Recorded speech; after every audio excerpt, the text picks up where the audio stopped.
Pessoal, tudo bem? Está definida a última seleção classificada às oitavas de final da Copa do Mundo. As 16 melhores estão definidas e a Colômbia venceu Gana pelo placar mínimo por 1-0 e vai enfrentar a Suíça na próxima fase, naquele que promete ser um grande jogo, tá? Esse jogo talvez não seja tão visto quanto um Espanha e Portugal que vai acontecer, mas vai ser um jogão. Bom, falando do jogo em si, uma partida uma Colômbia que, como nós vimos, pelo menos eu coloquei no último Power Ranking como uma das melhores seleções jogando até aqui na competição. Fez uma partida de primeiros minutos bastante intensos, um jogo um pouco acidentado no começo, já que teve a lesão muito cedo do John Córdoba, né, que pelo visto é uma coisa séria, porque com 6 minutos ele já estava impossibilitado de continuar jogando, e entra o Luis Suárez no lugar dele. Gana também teve a lesão do Senaya, que vem fazendo uma Copa muito boa, entra o Seydou, né? Mas nesses primeiros minutos nós vemos uma Colômbia bastante dominante, com muita bola, chegando com bastante variação, né? Um time que se movimenta muito, Rames Rodrigues sempre aparecendo como um jogador que dá opção em todos os lugares do campo. E com a entrada do Luis Suárez, o time muda um pouco do perfil do que inicialmente pareceria jogar. Com o Córdoba, um time que joga mais por dentro. Com o Luis Suárez, um time que vai muito mais nas infiltrações, principalmente pelos lados de campo, né? Ele é um cara que ajuda com isso. E justamente com uma jogada como essa, sai o primeiro gol, né? O único gol da partida, aliás. Que vem num cruzamento justamente desse cara que era para ser centroavante e estava no lado direito para tocar a bola para o John Arias, né, jogador aí de Palmeiras, Fluminense, conhecido do futebol brasileiro, muito bem batida a bola dele no cantinho, e uma movimentação da Colômbia que foi justamente muito importante, porque pega uma seleção fechada, uma seleção que é especialista em se fechar, e a seleção ganesa foi, nos primeiros minutos desse jogo, muito surpreendida, ou não surpreendida, mas foi muito confundida pelas movimentações do ataque da Colômbia, né? Como eu falo de novo, muito móvel, com o John Arias infiltrando por dentro, Rames Rodrigues aparecendo em todos os lugares do campo, mais uma grande partida do Gustavo Puerta, que assumiu com uma tranquilidade absurda a posição de titular nesse time. Então foi um primeiro tempo, mais uma vez, muito bom da seleção da Colômbia, e de uma Gana que se viu no seu pior cenário possível, né? Gana é um time que precisa, para ter conforto no jogo, estar empatado, né? Principalmente com a seleção melhor, como é o caso do jogo de hoje. Gana precisava manter esse placar no zero o máximo possível, e tentar apostar em algum contra-ataque, que tivesse sorte, né? Alguma jogada com o Semenyo, hoje jogou com o Semenyo e com o Iñaki Williams, né? Iñaki Williams, há de se destacar, fez uma Copa do Mundo bastante abaixo do que se esperaria desse cara que é um dos destaques do time, de uma Gana que estava muito desfalcada, né? Bem verdade que não tinha Kudus, que não tinha a dupla de zaga titular, mas a dupla de zaga, por exemplo, na Copa de Gana fez um muito bom papel, no caso de Adjetey e Opoku, né? Mas o segundo tempo criou um novo cenário, né? Com o Néstor Lourenço tirando o Rames Rodrigues, acho que talvez um pouco cedo, porque o Rames era um dos jogadores mais importantes da Colômbia no jogo, e ele desfigura um pouco do estilo de jogo do time.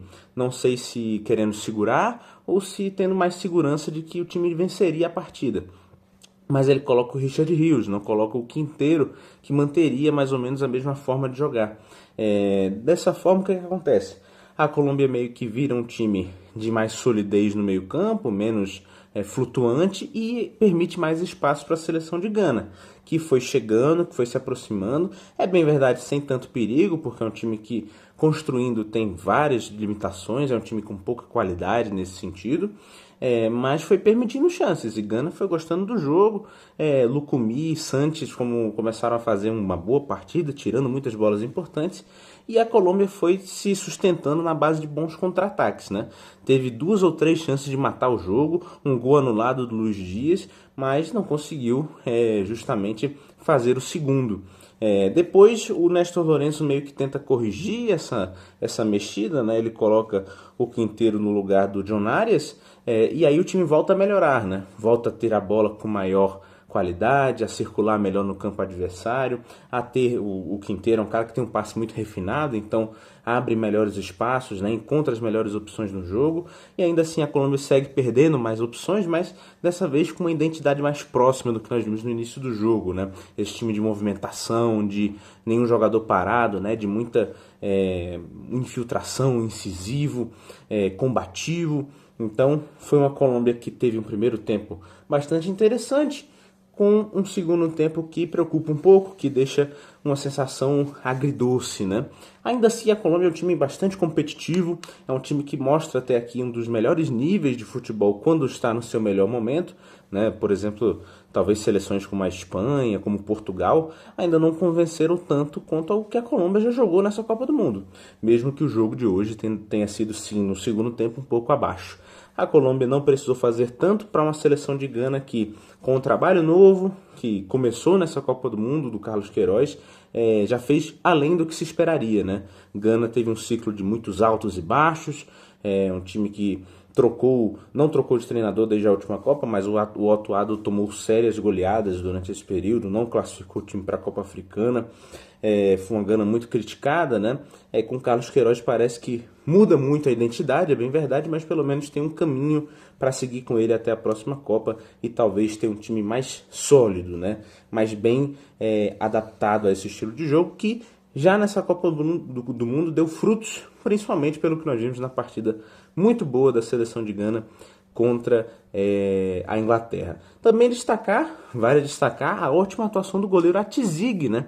Ele que sai machucado já na primeira partida de Gana contra o Panamá, sai no intervalo, dá lugar ao Assare, que até aqui tinha feito uma Copa muito boa, o Assare há de se destacar, mas o Atizig volta e faz uma grande partida, né?